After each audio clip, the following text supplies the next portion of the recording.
Hello guys, welcome to my channel.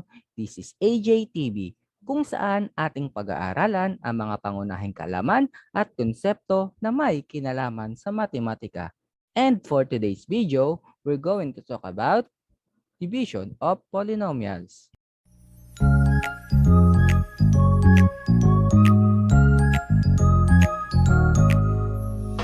In our previous video, we discussed how to divide polynomials if the divisor is a monomial. Today, we're going to discuss how to divide polynomials if the divisor is binomial using long division. Okay, let us start. Halimbawa, ito yung ating given, x squared plus 2x minus 8 divided by x minus 2. So, paano po ba natin gagawin yun? So, ganito yan. Mag-i-start po tayo kay x squared at saka kay x. Yan. So, kapag mag-divide tayo, yung mismong variable lang ang i-divide. So, x squared divided by x. Sa law ng exponents, kapag nag-divide tayo ng integers, mina-minus lang natin yung exponent. So, 2 minus 1 ay 1. So, kaya x na lang. So, ngayon, i-multiply naman natin. X times x is x squared. And then, x times negative 2 is negative 2x. Yan. Ngayon, i-change naman po natin yung mga sign ng nasa ilalim. Si positive x squared ay magiging negative at si negative 2x naman ay magiging positive. So, ngayon, pwede na natin silang i-add. So, sa addition of integers, kapag magkaiba ang sign, mina-minus natin. So, kaya makakancel na sila dahil 0 yung sagot. So, ito naman, dahil pares silang positive, i-add natin. And 2 plus 2 ay 4. And then, ikakopy lang natin yung variable. And then, i-bring down lang natin si negative 8. Okay? So, i-divide ulit natin itong first term na si 4x sa x lang. So, 4x divided by x ay positive 4. So, mawawala na si x dahil yan ay 1 minus 1 ay 0. Kaya hindi na natin siya isusulat. Positive siya dahil pares positive yung ating i-divide. Ngayon, magmumultiply ulit tayo. 4 times x is 4x. And 4 times negative 2 is negative 8. Yan. And then, i-change ulit natin yung sign ng nasa ilalim. Si positive 4 ay magiging negative at si negative 8 ay magiging positive. Again, law of integers, yung rule sa integers po, kapag magkaiba ang sign, ima-minus. Kaya magiging 0 na ito. Cancel na siya. At ito rin. So, negative 8 plus 8, magkaiba yung sign. So, 8 minus 8 ay 0. So, therefore, ang answer natin sa question na ito ay x plus 4.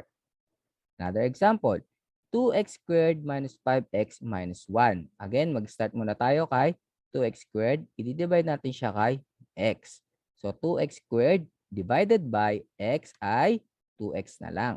Wala namang numerical coefficient dito, kaya 2 yun. So, 2 divided by 1 is 2. And then, yung exponent, 2 minus 1 ay 1. Kaya wala nang nakasulat dito, kundi x na lang. Ngayon, magmumultiply naman tayo. 2x times x is 2x squared. And then, 2x times negative 3 is negative 6x. Yan. Ready na tayo mag-change ng sign. Si positive 2x ay magiging negative at si negative 6x ay magiging positive. So, magkaiba ang sign, isang positive at isang negative, isa-subtract. So, makakancel lang yan dahil para silang 2x squared. Ito namang kabila, isang negative at isang positive, ima-minus ulit natin. So, 6 minus 5 is 1. And then, follow natin yung sign ni 6 dahil siya ay mas malaki kaysa kay 5. And then, after that, bring down natin si negative 1. Again, si x naman ang i-divide natin sa isa pang x. X divided by x, so magiging 1 po siya. Bakit siya 1? Dahil any number na i-divide mo sa kapares niyang number ay magiging 1, di ba? Kaya ang x divided by x ay positive 1 din. So, pares naman silang positive. Then, 1 times x is x. And 1 times negative 3 is negative 3. Ayan, ready na ulit tayo mag-change ng sign. Si positive x ay magiging negative at si negative 3 ay magiging positive. So, rule of integers again, magkaiba sila ng sign, magma-minus. Dahil pares sila, makakancel lang yan. Ito naman, magkaiba rin yung sign, isang negative at isang positive, isi-subtract natin. So 3 minus 1 is 2. Ang sign po ay positive dahil mas malaki si 3. Therefore, ang ating final answer ay 2x plus 1. Ito po yun, yung quotient. And, syempre, idadagdag natin yung ating remainder na 2 over x minus 3. Saan po galing si x minus 3? Kung sino po yung divisor, yun po ang magiging denominator ng remainder. Okay? Another example. Halimbawa, may ganito tayong cases. So, halimbawa ito, si 5x cubed minus 2x squared minus 4. Something missing, right? So, wala yung ating nasa first degree, third degree, second degree, and then nasa zero agad. Wala yung third degree. So, paano po ba ang gagawin natin dyan? Ganito lang po siya. Una, kukumpletuhin muna natin yung ating pinaka-expression. Kailangan magkaroon tayo ng first degree. At dahil wala tayong first degree, zero ang magiging numerical coefficient niya. Pero, ilalagay natin yung variable na x para kompleto na siya. Meron tayo siyang 3, 2, and then 1 at 0. Kaya kompleto na yung ating pinaka-expression. Ngayon, pwede na tayo mag-divide. Kay x cube muna tayo. X cube divided by x ay x squared. So, minus yung exponent. 3 minus 1, kaya 2. Then, multiplication naman tayo, pababa. X squared times x ay x cube. Then, x squared times negative 3 ay negative 3x squared. Ayan, mag-change na ulit tayo ng sign. Si negative x cube at ito naman si negative 3x squared ay magiging positive. So ito si x cube at si isa pang x cube, magkaiba sila ng sign. Mag-minus, so makakancel lang sila dahil pares naman sila. Itong kabila naman, 2x squared at saka si positive 3x squared, magkaiba rin yung sign. So, ibig sabihin, ima-minus din natin. And 3 minus 2 is 1. Di na natin siya sinusulat, automatic na yun. Copy lang natin yung variable na x squared. And then, bring down natin si 0x. Okay, divide ulit tayo.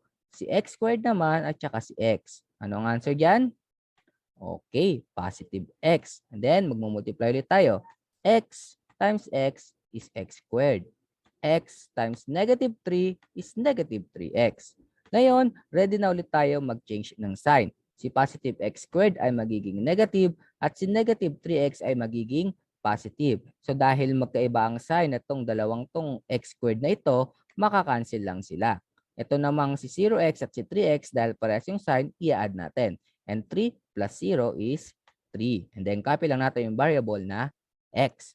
And then after that, i-bring down lang natin si negative 4. So yan, magdi-divide na ulit tayo. 3x divided by x. Ang answer ay 3. Okay, very good. And then, mag-multiply tayo. 3 times x is 3x and 3 times negative 3 is negative 9. So ayan, ready na ulit tayo mag-change ng sign. Si positive 3 ay magiging negative at si negative 9 ay magiging positive. So itong dalawang 3x dahil identical sila at magkaiba yung sign, makakancel lang sila. And then ito si negative 4 at positive 9, magkaiba sila ng sign, ibig sabihin ima-minus natin. 9 minus 4 is 5. And then copy natin yung sign na mas malaki which is si 9. So therefore, ang ating final answer ay x squared plus x plus 3 and 5 over x minus 3. So ito yun, yung pinakaunahan. And then isasama lang natin o idudugtong lang natin yung ating remainder which is si 5, i-over natin sa ating divisor na x minus 3. Okay, to further understand our lesson for today, please answer this activity. Maaari po nating i-pause ang video na to para magkaroon tayong longer time para magsagot.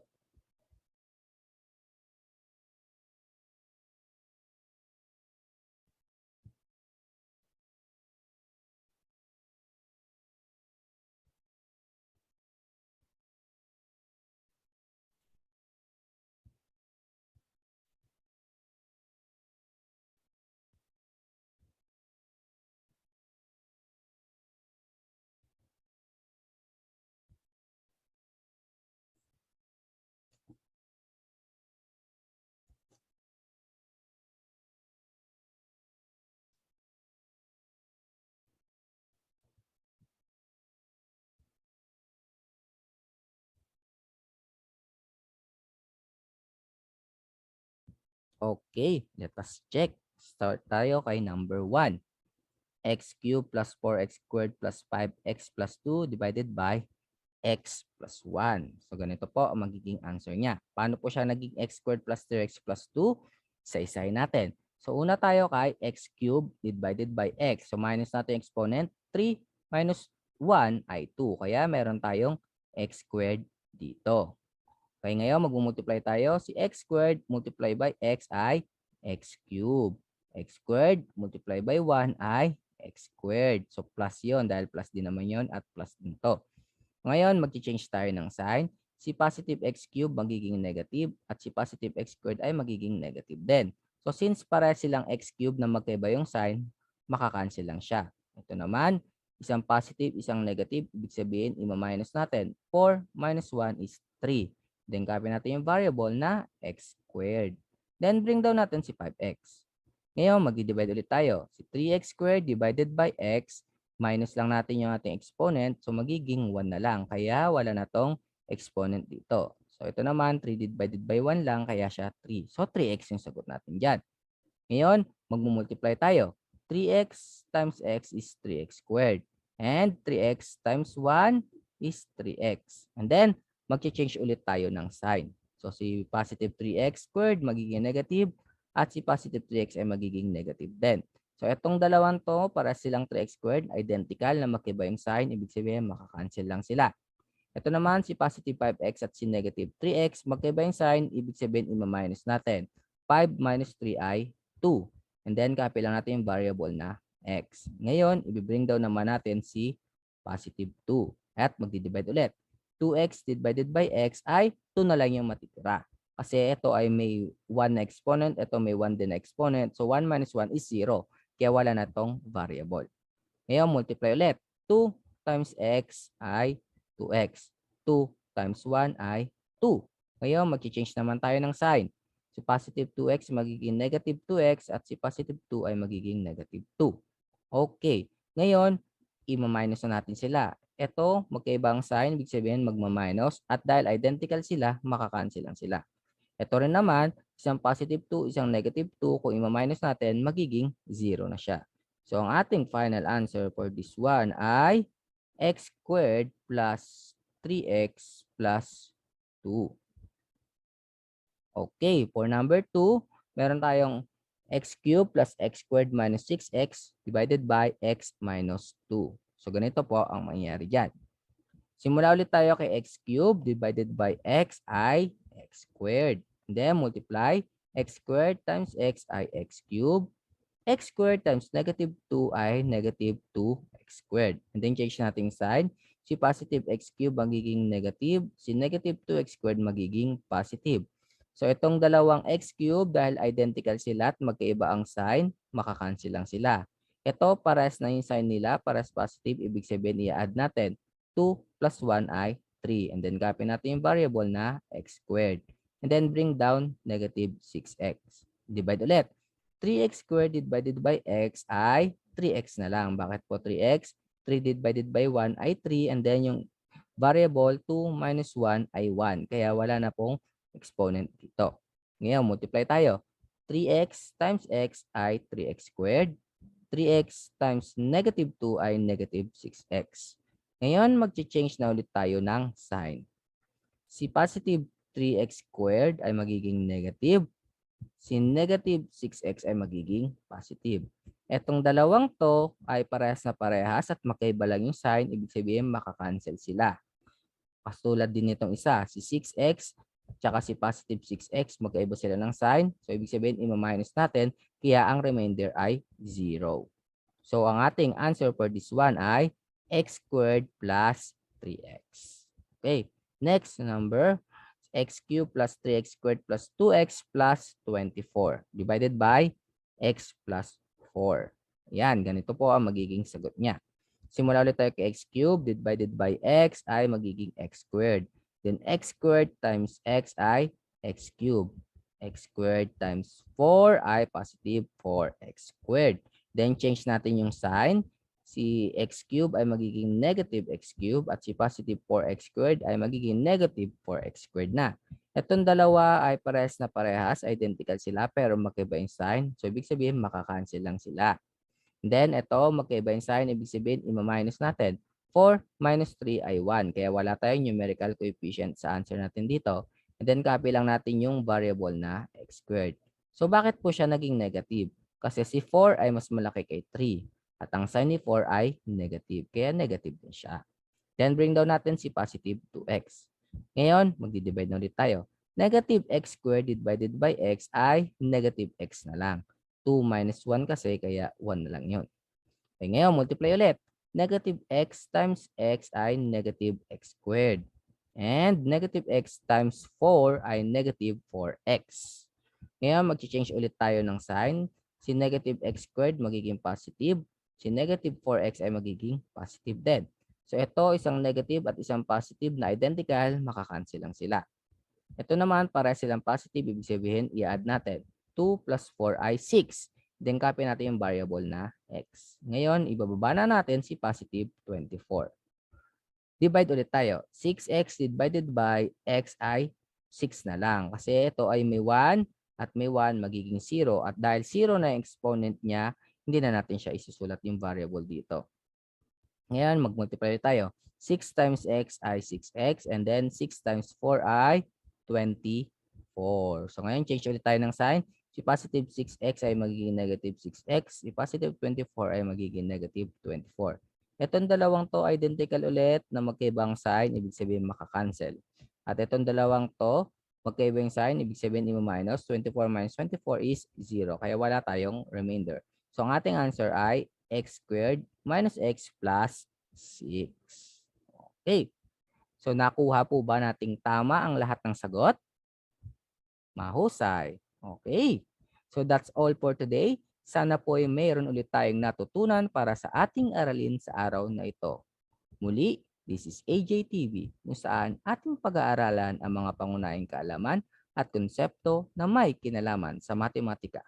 Kung meron po tayong mga nais na mai-feature sa mga susunod na video, please comment down below. Hanggang dito na lamang po. Hanggang sa muli. Paalam.